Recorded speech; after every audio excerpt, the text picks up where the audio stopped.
नमस्कार, आप देख रहे हैं इंडिया टीवी। आपके साथ मैं हूं पंकज भार्गव। वो आंकड़े जो मोदी को तीसरी बार चुनाव जिता सकते हैं, वो इक्वेशन जो तीसरी बार मोदी की सरकार बना सकती है, वो दोस्त जो मोदी की हैट्रिक लगवा सकते हैं, वो दुश्मन जिनकी वजह से मोदी तीसरी बार प्रधानमंत्री की कुर्सी पर बैठ सकते हैं, वो आंकड़े हैं क्या?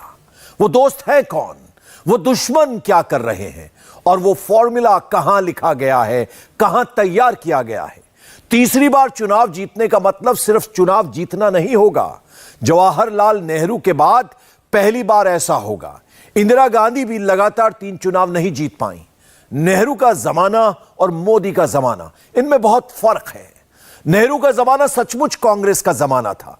मोदी का जमाना सोशल मीडिया का जमाना है, जहां आलोचना होने में सेकंड भी नहीं लगता। मोदी के विरोधियों को लगता है कि इंडिया नाम रख लिया तो एक लेबल मिल गया, अब वो इलेक्शन जीत जाएंगे। क्या नरेंद्र मोदी को हराना इतना आसान है कि एक नाम रख लीजिए और आप चुनाव जीत जाएंगे? या मोदी को पहले से पता था कि विरोधी टीम इंडिया नाम रखेगी?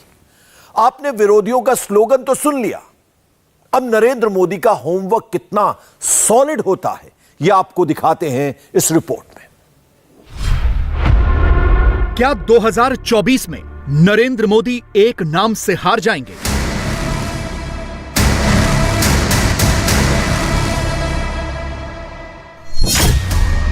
क्या इंडिया नाम रखने से विरोधियों को लीड मिल गई?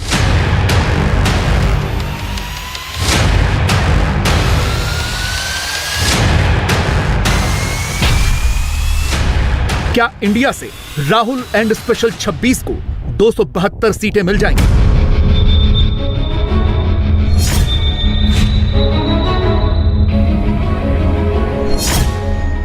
या 24 में मोदी 50% वोट और 400 सीटें जीत लेंगे?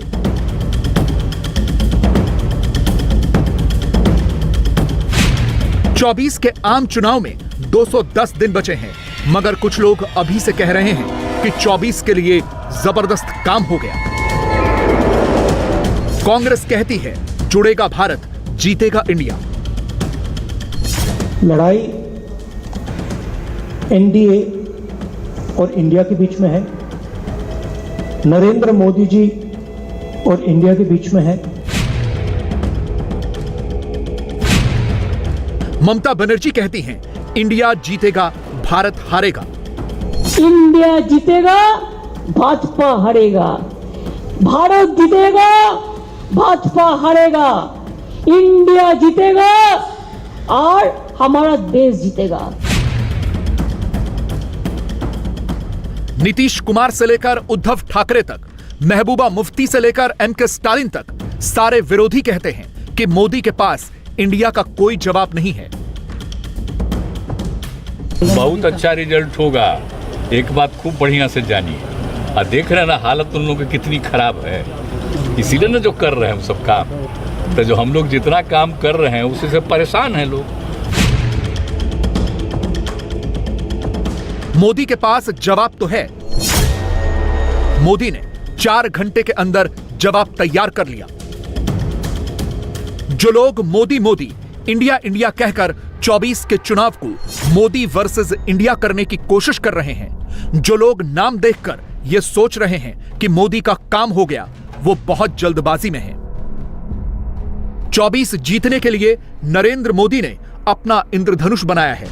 इंद्रधनुष में मोदी ने पूरब से लेकर पश्चिम तक और उत्तर से लेकर दक्षिण तक भारत का हर रंग जुटाया है। मोदी के इंद्रधनुष में नारंगी या भगवा रंग बीजेपी का है। शिवसेना शिंदे का भी यही रंग है। एनसीपी अजीत पवार आसमानी रंग लेकर आए हैं। इंद्रधनुष का पीला रंग ओपी राजभर का है। महाराष्ट्रवादी गोमांतक पार्टी, अपना दल सोनेलाल, त्रिपुरा की आईपीएफटी और तमिल मनीला कांग्रेस भी इंद्रधनुष में पीला रंग भरते हैं। नीला रंग आरपीआई अठावले का, शिरोमणि अकाली दल का, एलजेपी का, असम गण परिषद का और मिजो नेशनल फ्रंट का है। इंद्रधनुष का हरा रंग AIADMK, all Jharkhand students union और गोरखा नेशनल लिबरेशन फ्रंट से बनता है। लाल रंग हम पार्टी से और सिक्किम क्रांतिकारी मोर्चा से आता है। मोदी के विरोधी कहते हैं कि नरेंद्र मोदी ने गिनती बढ़ाने के लिए ऐसे ऐसे दल बुला लिए जिनको कोई जानता भी नहीं, जिनका कोई सांसद भी नहीं। हाँ, यह सच है कि मोदी ने जिन 38 दलों को बुलाया है उनमें से 25 दलों के पास एक भी सांसद नहीं है। लोकसभा में एनडीए के 38 दलों को मिलाकर कुल 331 सांसद हैं। इनमें से अकेले बीजेपी के 303 सांसद हैं और 37 दलों को मिलाकर कुल 28 सांसद हैं। लोकसभा में एनडीए के 25 दलों का स्कोर 0 है। मगर मोदी ने पीछे का नहीं, आगे का कैलकुलेशन किया है। प्रधानमंत्री ने वोट और सीट सब जोड़कर 38 को सेलेक्ट किया। राजनीति में केवल नाम से ही नहीं होता, सही प्लेसिंग हो तो छोटा नेता भी बड़ा काम कर सकता है। 50% वोट और लोकसभा की 400 सीट 75 साल में जो कोई नहीं कर पाया, उसके बारे में प्रधानमंत्री कहते हैं कि लिख कर रख लो, 24 में यह होने वाला है। तय है कि 24 में एनडीए का वोट शेयर 50% से भी ऊपर जाएगा। आपकी मेहनत रंग लाने वाली है, मैं विश्वास से कहता हूं। आपकी मेहनत बेकार नहीं जाएगी। देश की जनता को आपके सबके नेतृत्व पर भरोसा है।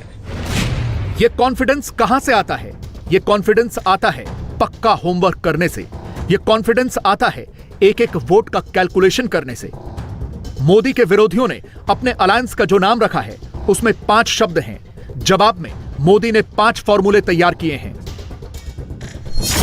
फॉर्मूला नंबर 1, तोड़ो नहीं, जोड़ते चलो। फॉर्मूला नंबर 2, छोटे को छोटा मत समझो। फॉर्मूला नंबर 3, गरीब वंचित की बात करो। फॉर्मूला नंबर 4, लक्ष्य पर ध्यान रखो। और फॉर्मूला नंबर 5, नकारात्मक नहीं, सकारात्मक रहो। एनडीए और इंडिया गठबंधन का पहला शक्ति परीक्षण 20 जुलाई से संसद में होगा। एनडीए के पास लोकसभा में 331 सांसद हैं। कंपैरिजन करके देखें तो इंडिया गठबंधन के पास लोकसभा में कुल 131 सांसद ही हैं। लोकसभा में कांग्रेस के 52 सांसद हैं। तृणमूल, डीएमके और जेडीयू को मिलाकर 62 सांसद हैं। विपक्ष के 14 अन्य दलों को मिलाकर 17 सांसद हैं। इंडिया अलायंस के 26 दलों में से 8 दलों का एक भी सांसद नहीं है। 2 नाम, 2 नेता, 2 गठबंधन, 2 अलग सोच। किसमें कितनी ताकत है, इसे समझने के लिए कुछ और डेटा देख लीजिए। राज्यसभा में एनडीए के 105 सांसद हैं। इंडिया अलायंस के पास राज्यसभा में 97 सांसद हैं। इस नंबर को केजरीवाल भी नोट करके रखें।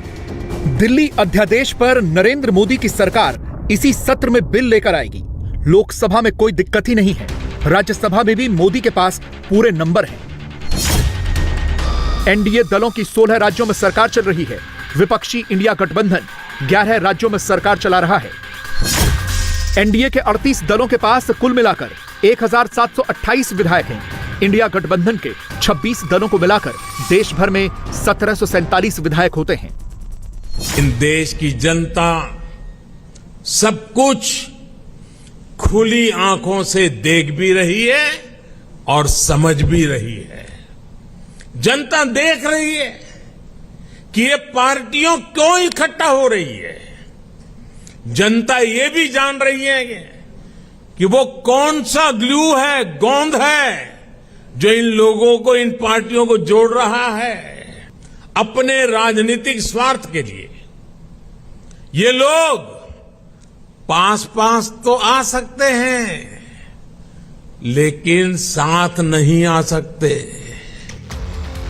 अब आपको स्टेट बाय स्टेट बताते हैं कि मोदी ने किस छोटे दल को चुनते वक्त क्या कैलकुलेशन किया। शुरुआत यूपी से, जहां ग्राउंड पर योगी आदित्यनाथ हैं और ऊपर से नरेंद्र मोदी के हाथ में कमान है।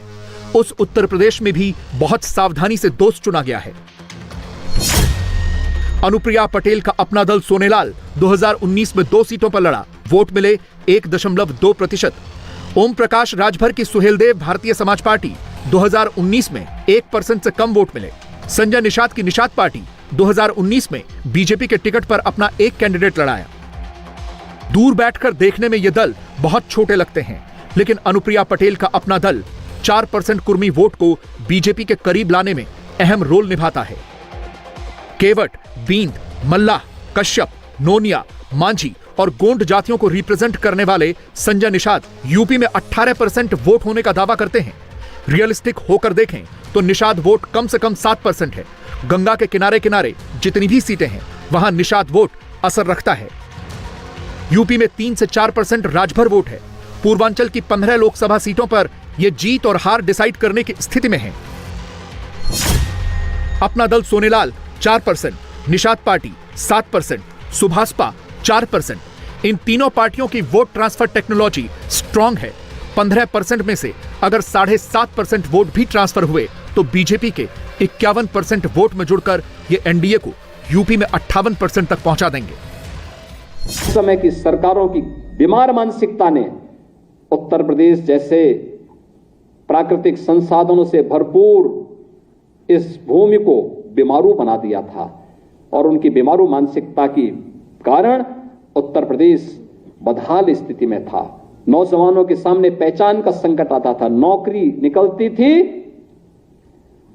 चाचा और भतीजा झोला लेकर के वसूली पे निकल पड़ते थे और परिणाम क्या होता था? एक गरीब ठगा रह जाता था, एक प्रतिभाशाली नौजवान ठगा रह जाता था। आज तो हमारे जितने भी नियुक्ति की प्रक्रिया से जुड़े हुए आयोग और बोर्ड हैं, कोई उस पर उंगली नहीं उठा सकता। उत्तर प्रदेश पहले बीमारू था, अब विकास की राह पर है। नीति आयोग का यह मानचित्र गौर से देखिए। यह बताता है कि देश में पहले कितनी गरीबी थी और अब कितनी कम गरीबी बची है। नरेंद्र मोदी जब कहते हैं कि गरीब और वंचित का कल्याण किया तो उसके पीछे डेटा यह है। मोदी शासन के पहले 5 साल में 13.5 करोड़ लोग गरीबी रेखा से ऊपर आ गए।